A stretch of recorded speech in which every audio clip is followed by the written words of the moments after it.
sisi wote ni wa Mungu. Sio hata mimi ni wa Mungu. Nisikilize. Hata mchawi anaweza akasema ni wa Mungu.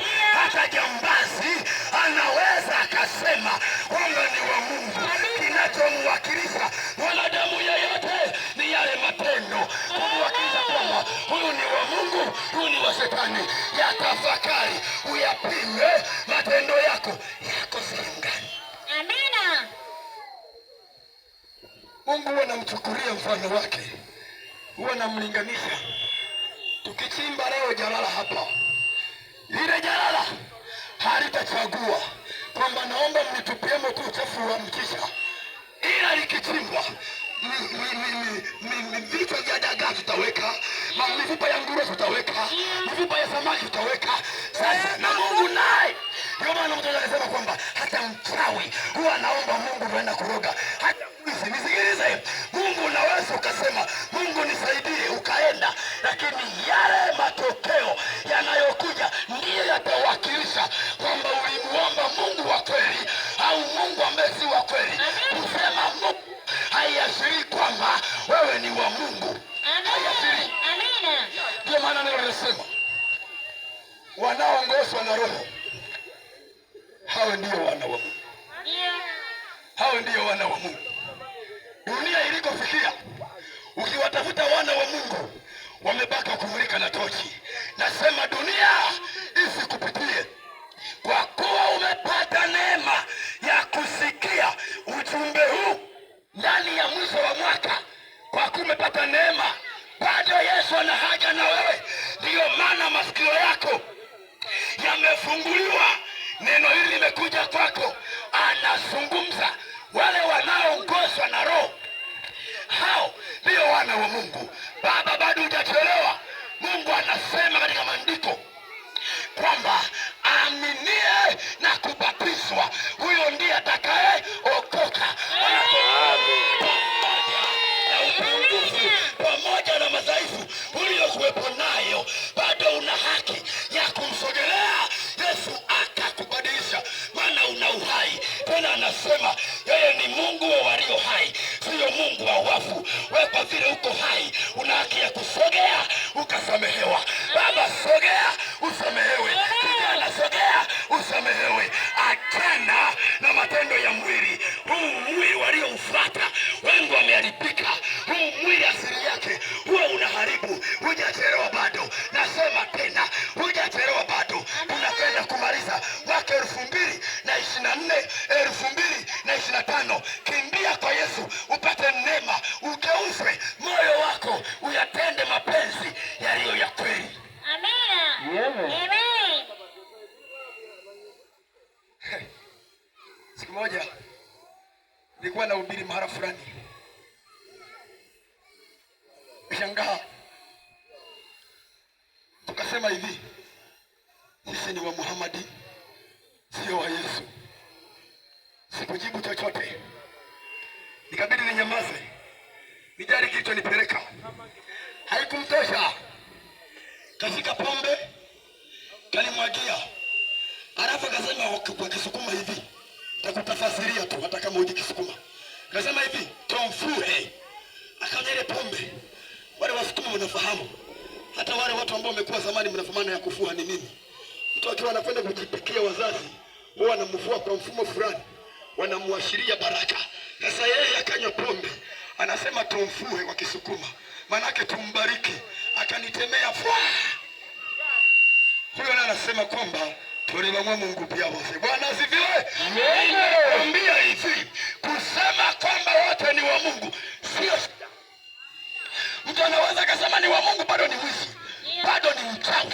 Sasa mimi nazungumza na mtu ambaye atalipokea neno la uzima, halafu limrejeshe moyo wake, liujenge, liupoe kwenye fikira mbaya, aongozwe na Roho, asiongozwe na mwili. Huu mwili asili yake ni kufa, aufuataye mwili ataka kufa. Mama yangu, dada yangu, kaka yangu, unayenisikia leo, mpokee Yesu akugeuze moyo wako. Amen. Amen. Mpokee Yesu akugeuze moyo wako. Sikiliza, leo sihubiri, mimi nasalimia, lakini kesho kesho.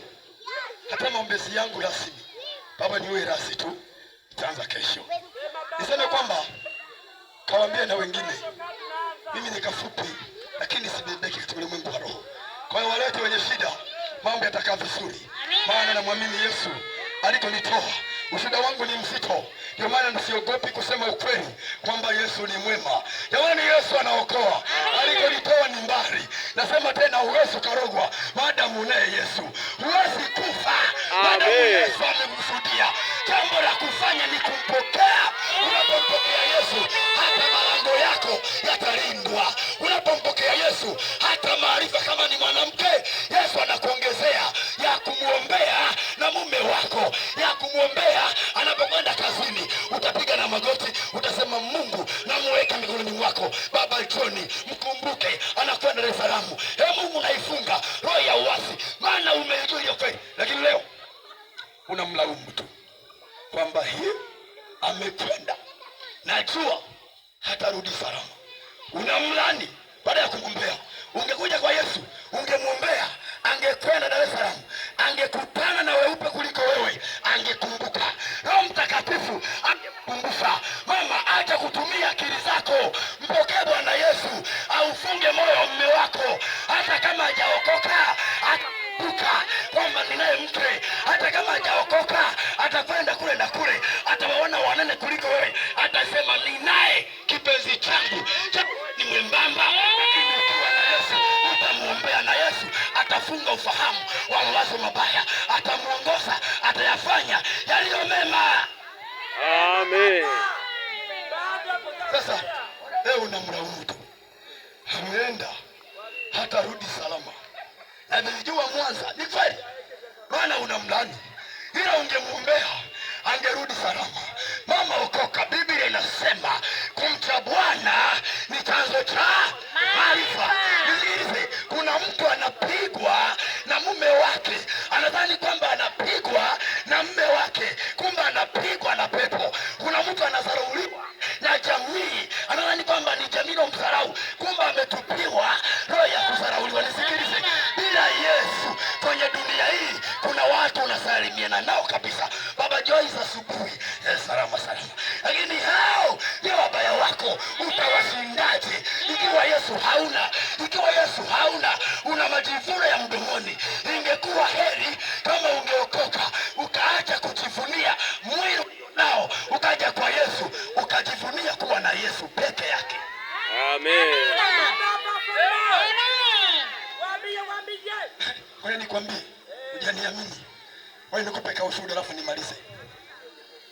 Mimi kipindi mke wangu amevamiwa, nina mke nini, sio kabachara. Mshukuru Mungu alinipa kama mwanamke. Kipindi mke wangu amevamiwa, wewe nikwambie, labda utaokoka. Maana leo unajivuna tu, mimi niokoke, mimi na ujana wangu. Wewe ni nani? Dunia nzima inajua Sebako Jiwe ipo. Uende Mwanza, Sebako Jiwe ipo. Uende kama Sebako Jiwe ipo. Uende Burundi na penyewe wanamsifu. Wewe unamkataa Yesu kama nani? Ni bora uokoke. Amina. Alipovamiwa mke wangu, na kitu jamaa sema tujua, kakimvamia kama ni mwanamke kanamjaza kiburi. Alikuwa ni mwanamke ana adabu, adabu inaanza kushuka namna hii. Inaanza kuishiria tu kama vile kamsumaa kamewashwa, kanashuka namna hii. Ukimtuma hiki hatekelezi. Hatekelezi. Paka akili yangu ikachoka. Wewe nikwambie, inawezekana umechoka. Amen. Lakini kwa sababu bado hujaja kwa Yesu, mawazo yaliyonijilia, fikra zilizonijilia baada ya kupatwa na hilo jambo, kitu ambacho nilikiamua, inawezekana umeshaamua. Unasema ni mke wa pili, nikaolewe, pengine nina bahati mbaya. Sikiliza, kwa sababu hujajua. Mke wangu akawa na kiburi, nikawaza hivi, sasa cha kufanya hapa, mimi si ni mwanaume, nadhani nawe uko na hayo mawazo. Nikasema nitasafiri kama vile nipo, nikaishi maisha yangu kule. Kumbe yeye alikuwa sawa kabisa, lakini sasa kuna kadude kamewekwa. Sasa siku moja, nikwambie, siku moja ilipofika ya kutoka kale kadude, mchungaji anasema hivi, wale wenye shida pita mbele. Mke wangu akapita mbele. Toka shetani, kama tunavyoitaka wapiga kelele walokole, toka shetani, toka shetani. Mke wangu mara akaanza kuyumba, na mimi nimetulia tu niangalie nini kilichopo.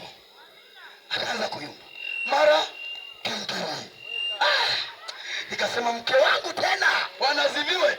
Unajua ukimpenda mtu yakimkuta mabaya unaumia. Nikaumia sana kwamba mke wangu tena na mapepo. Alafu sikia mapepo yalikuwa nasemaje? Sisi tumetumwa, hatutaki yaolewe au wasae. Nikasema mimi nilisema nimepata kama mwanamke. Kumbe kuna mtu anasema yani huyu hapasi kuoa, huyu hapasi kuolewa. Inawezekana hata wewe yameanza kutokea. Yani tatizo huwa linaanza taratibu. Sasa usipogundua utamaliza wanawake, usipogundua utamaliza wanaume. Utakwenda kwa maganga, maganga ndio ni mataalamu. Unapokwenda kule machawi huwa yanawahi, yanashitaki kwamba huyu usimuague, usimfanyie chochote. Kwa unaliwa hela, tatizo ni lile, unaendelea kuimba. Ungeokoka, ungekuwa mtu mzuri sana. Amina. Simama, mimi nimemaliza. Amen. Simama, sogea hapa. Kesho ndipo nitahubiri. Leo nilikuwa najaribu tu.